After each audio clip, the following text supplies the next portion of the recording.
Hey, how's it going? My name is Ashley Rose. As you know, you can call me Ash, and I'm here with the king of like many things, the drama king. He is a Von Villain or previous Von Villain, former Von Villain. I mean, you're still a Von Villain. He Yeah, is at heart. king of commentary. He is married to a queen as well. We all know, and he is a whiskey connoisseur. Matthew, how are you doing today? I'm doing great, Ash. How are you? I'm good. I'm good. I'm glad to see you. It's been quite some time since I've been to a TNA event. I Hell love all yeah. the new changes. Before we get started, I want everyone to know, make sure you like, share, subscribe. Check us out on all the audio platforms. We're everywhere. And of course, at the TNA Plus app, you can scan the QR code that's going to pop on the screen and you'll get No Surrender and Sacrifice. So let's go ahead and get started. Uh, we're going to, of course, go over some questions with the community later on. But first of all, you were a previous wrestler. I have to ask, selfishly, as a person that is a fan, are we ever going to see the Drama King back in the ring at TNA at least once?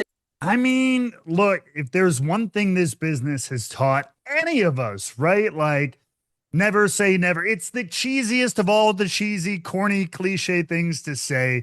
I will say at this point, I don't have any plans to, but this is a wild business. I am healthy. I am spry. I can still go if I wanted to. But yeah, not in the picture right now, but it's an old cliche for a reason because often it comes true. Never say never. All right. So what's been your biggest adjustment moving from being an in-ring performer to commentary? The toughest part is, and I can making this transition was hugely, even back in my time in WWE, was because of my current partner, Tom Hannafin, who I was working with at WWE as well, was really the big thing was what they say, speak in sound bites. Now, as a wrestler, I was all about you were the spotlight, right? You are the center of the attention. You and your opponent, or multiple opponents, whatever it is, you guys are on the stage. You're the actors, you're the front and center. As commentary, it's very important, but we're not that. So it is not my job to try to think of all the great things to say and fill up the whole time and take the whole broadcast over. It's a back and forth, which is also like wrestling, but I mean, it's really about getting in, making that point, and getting out. And then also, more often than not, letting the action, some of it needs explanation, some of it needs that color filled in, but a lot of the time, what I see a huge mistake commentators make at independent levels and stuff is not letting the action speak for itself. There are often moments in our sport where just let the moment breathe. You don't need to say anything because the audience, they're going to get it and they're going to feel it. So learning to kind of that give and take was kind of an adjustment at first. It's right on. It's amazing how far you've come. Um, Thank you. yeah, and like I said, you on WWE, you have a fantastic voice. So, we look forward to seeing you in the ring, someday at TNA again. We never know. You could That's just right. one day be That's like, right. I have to get up from commentary and, save the show. Yeah. Hey, you never know, man. Or maybe I'll just wrestle Tom. I don't know. We'll see if I can I mean, convince him. I mean, you can do that as well. Uh, Now going into No Surrender and Sacrifice, is there any match in particular, as we head into No Surrender that you're looking forward to call? Any specific talent that you enjoy calling the most?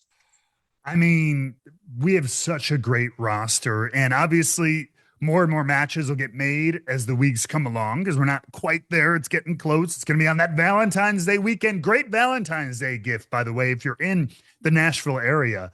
Both Friday the 13th. So if you're into horror or if you're into love on Friday the 4th or Saturday the 14th, we'll be there both days.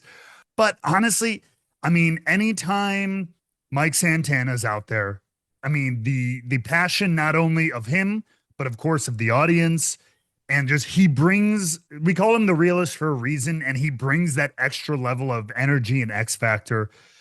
Of course, Leon Slater is just, I'm hoping we're gonna have him back finally. Thank goodness, after things got resolved. And he's just, I mean, he speaks for himself. He is a phenom for his age, his ability, his maturity, his professionalism, and he brings a different kind of energy too. And I'm gonna throw maybe a newcomer in there, maybe a left field pick to some fans out there, but the new system, this whole system shakeup that they've had, and the addition of someone I'm really excited about in Bear Bronson. I loved watching his debut, his battle royal, his title match with Frankie Kazarian. I thought he really showed up and showed out, and now he has a chance to kind of be this bruiser for the system and really be a difference maker. And I look forward to kind of filling in the audience who may not know about him, because a lot of the things I've seen both in TNA and without has been so impressive. So I'm really looking forward to watching him grow and really make a name for himself here in TNA. That's so good to hear. And I think, this new deal or this new, we got a new home, AMC. That's right. Right. We have an incredible roster that's out there now. It's just phenomenal how far TNA has come within the past few years. I mean, I was there right after COVID. I see like a lot of the changes. It's phenomenal and it's exciting. How do you feel about being on AMC now? It's incredible. I'm with you. I joined TNA right as we had the first shows where crowds were allowed back in that studio in Nashville. So like from 200 people in that tiny little studio in Nashville, then we started moving on the road again. Maybe audiences of 500-600 people. When it was more than that, we were happy. And then now to see it go from that, getting more and more traction, incredible new talent on the roster, moving into these other territories. Then you have events like we did Bound for Glory and Slammiversary last year. I tell people this a lot, and the ride TNA has been on the last 3 to 4 years feels very similar to my time during NXT's Black and Gold run when that blew up. It felt like this very raw, very organic, very like natural thing that the fans wanted to see, they wanted more of, and that passion just kept getting felt more and more, and the brand grew more and more. And so that's what's been happening here too. Now we are an alternative network, at least my platform is, and we discuss a little bit of music, a little bit of film. Now, what's your favorite film? Is it genre? Is it going to be horror? Is it sci-fi? If you had to pick between the two, and if so, what is the Drama King's favorite film? Oh, I do like I do love me some. I was a Star Wars kid. I love me some. I'm not, much to my wife's chagrin, I am not a big horror guy. I am not. I tried. There are some movies that I like, but it is not my thing. I'm a big like independent and like old school drama guy. I'm a huge Martin Scorsese fan.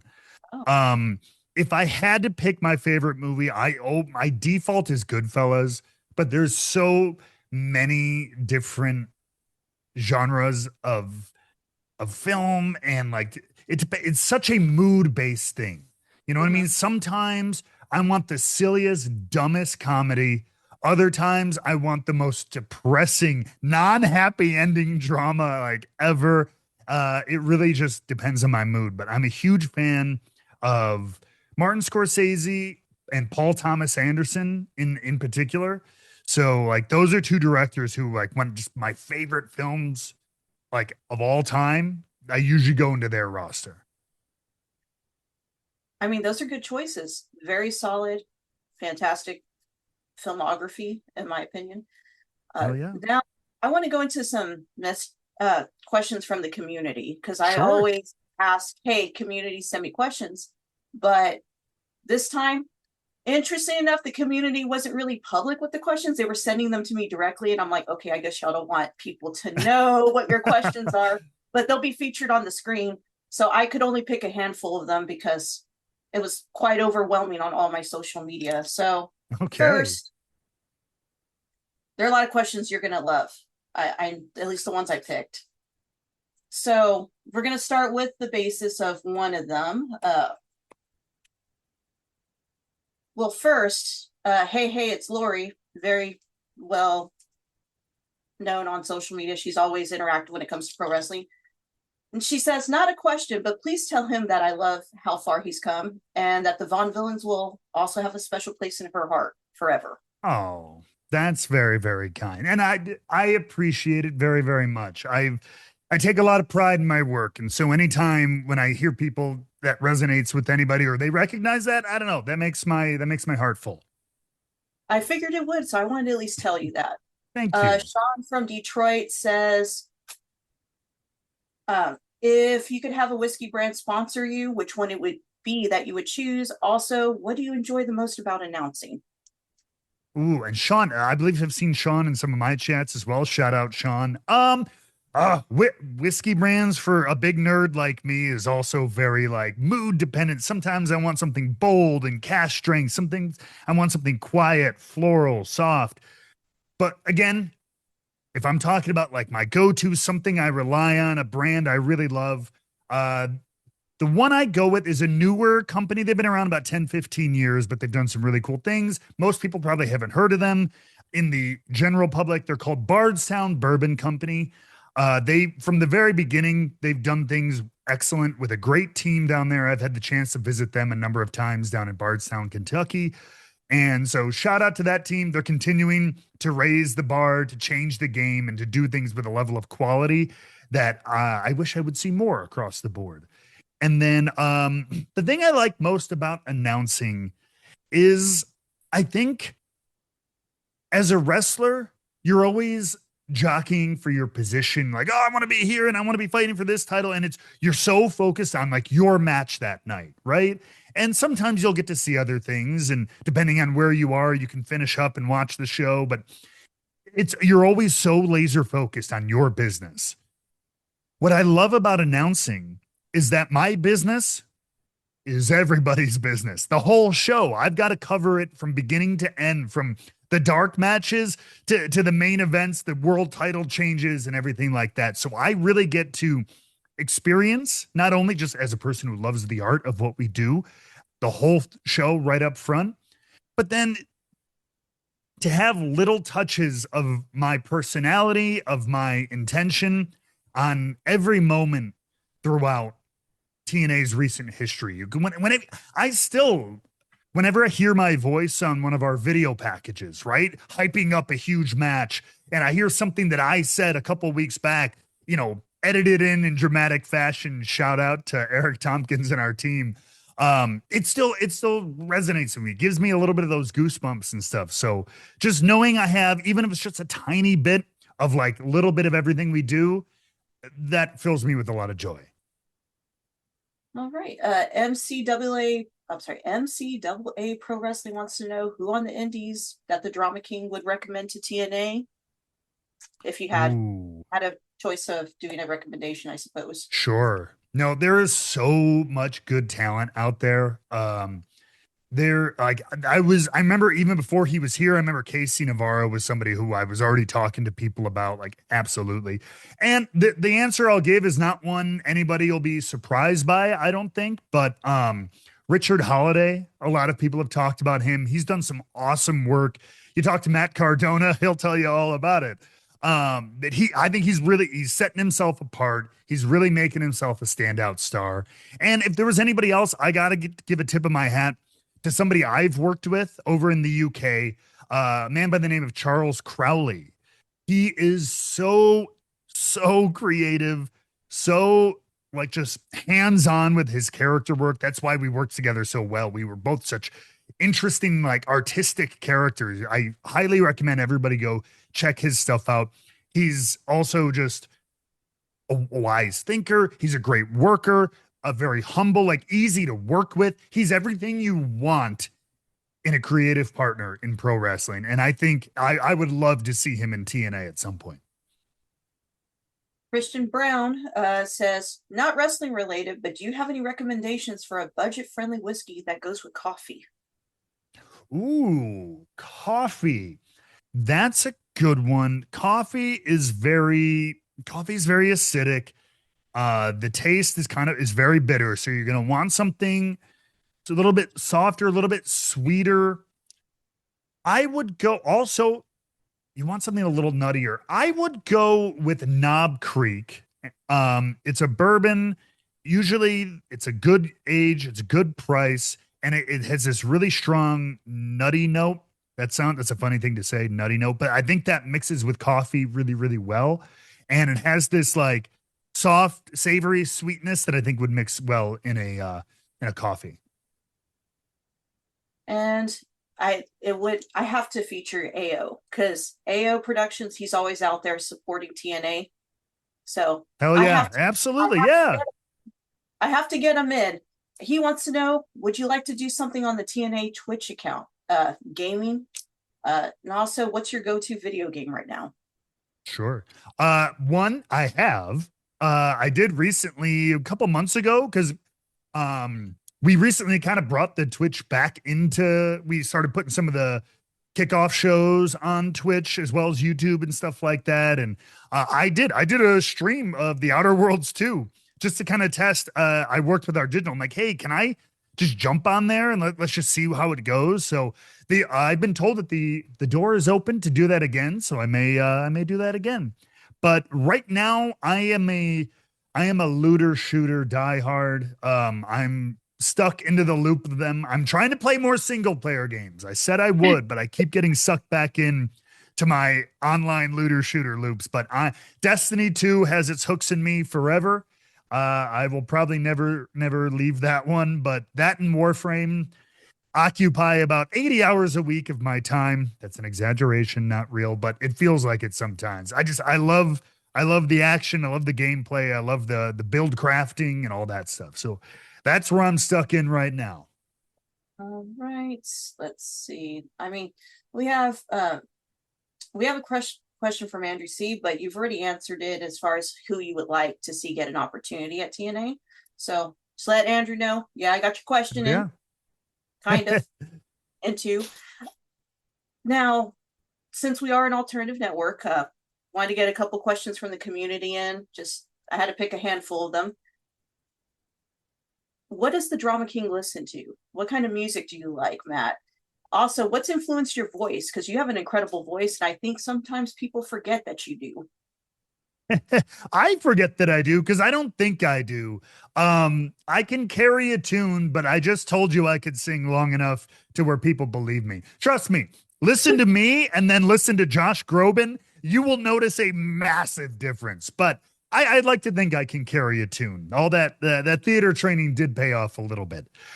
Me, I am a smorgasbord of music. I grew up on punk rock and emo. My brother was big into bands like Screeching Weasel and No Effects, Lagwagon, stuff like that. But as I've gotten older, obviously, I mean, I was into a lot of like indie, Elliott Smith, indie rock kind of stuff, Modest Mouse in the early days.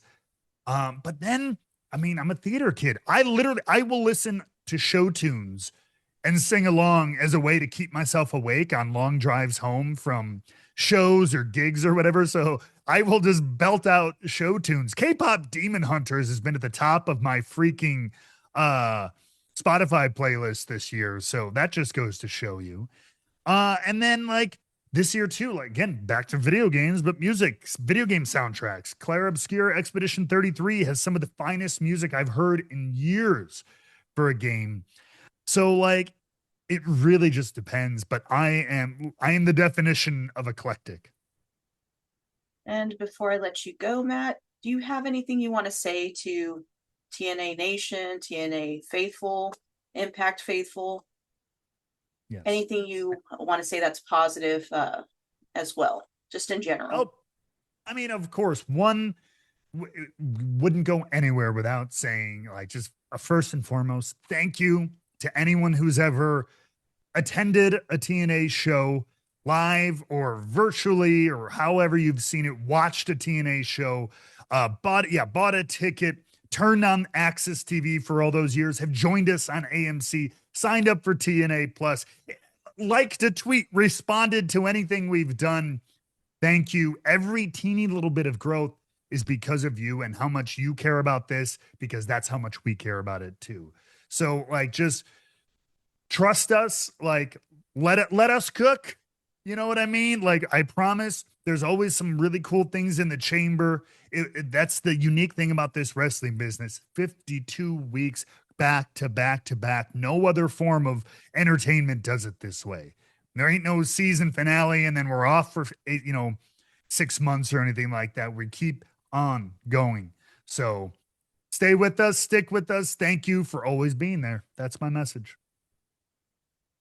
That's a solid message. Thank you again for, of course, being here with me. It was a pleasure to see you. Also, make sure to follow the Drama King. All Yes. his stuff is on the screen. He's on every week on Twitch as well. Go interact with this community. Go be a part of Drama Club. Do you still call it Drama Club? I do. I do. Yes, absolutely. And of course, you can tune in every week on AMC. And of course, make sure to get TNA Plus so you can get all the PLEs such as No Surrender and of course Sacrifice. Once again, Bingo. thank you again. Have a great day.